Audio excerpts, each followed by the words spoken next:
You ask Tiger to solve. This deals with linear equations with one unknown. The final result is z equals -35/2. Let's solve it step by step. Simplify the expression. Combine like terms. Group all constants on the right side of the equation. Subtract 9 from both sides. Simplify the arithmetic.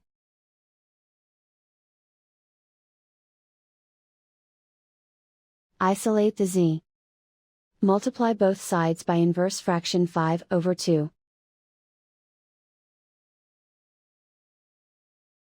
Group like terms.